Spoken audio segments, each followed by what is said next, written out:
UP की सियासत में लोध वोट बैंक सभी सियासी दलों के लिए अहम है। पूजा पाल के बाद बीजेपी को एक और हथियार ओबीसी वोट बैंक को साधने के लिए मिला। राजनीति के जानकार इसे पीडीए की काट के तौर पर देख रहे हैं।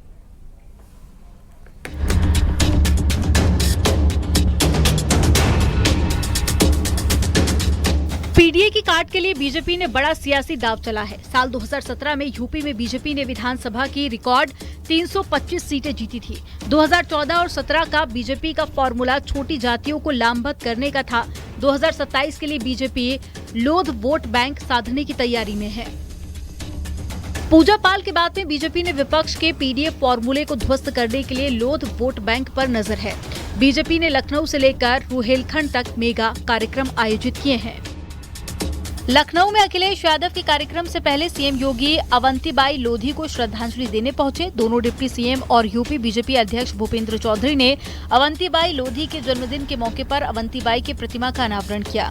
मंत्री धर्मपाल सिंह लोधी की तरफ से रुहेलखंड में बड़ा आयोजन किया गया, जिसमें पूरे यूपी से लोध सांसद, पूर्व सांसद, विधायक और पूर्व विधायक और मंत्री मौजूद रहे। मुख्य अतिथि रही एमपी की पूर्व सीएम उमा भारती ने अवंतीबाई लोधी की प्रतिमा का अनावरण किया। इस मौके पर उमा भारती ने शाहजहांपुर का नाम बदलने की मांग उठाई। उन्होंने कहा कि गुलामी के दौर की याद दिलाने वाले किसी शख्स के नाम पर जिले का नाम रहे, ये अच्छी बात नहीं है। दोबारा ये नाम हमें सुनने को ना मिले। शाहजहांपुर नाम अच्छा नहीं लगता, इसलिए कोई नया नाम प्रस्तावित कर दो, हम सब उस पर साइन कर देंगे। योगी जी को दे भिजवा देंगे। यहाँ मंत्रीगण बैठे हैं बहुत सारे, वो सब लोग मिल के दे देंगे।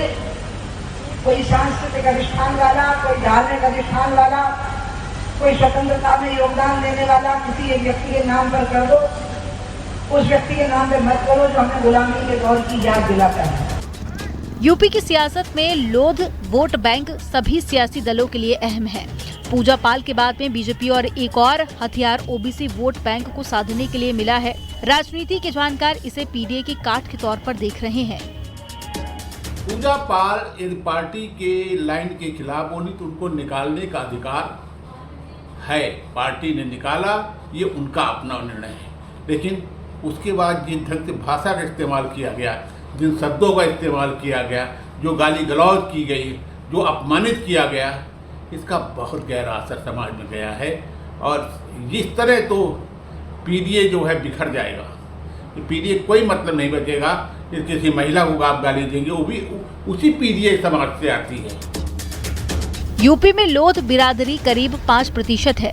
लोध बिरादरी ओबीसी में यादव और कुर्मी के बाद में सबसे बड़ी संख्या है और लोध वोटर्स ब्रज क्षेत्र से लेकर बुंदेलखंड और पूरे यूपी में करीब 70 विधानसभा सीटों पर निर्णायक है, जिसे बीजेपी का पारंपरिक वोट बैंक माना जाता है। बीजेपी ने सीधे तौर पर संदेश दे दिया है कि विपक्ष के पीडीए की फार्मूले के काट ढूंढ चुकी है भाजपा, और वही वो फार्मूला 2014 का छोटी छोटी जातियों को एक मंच पर लाकर भारतीय जनता पार्टी के पक्ष में लामबंद कर विपक्ष को चित करने की रणनीति बीजेपी ने बना ली है। कैमरामैन रवि के साथ संकेत मिश्रा, न्यूज़ 18 लखनऊ।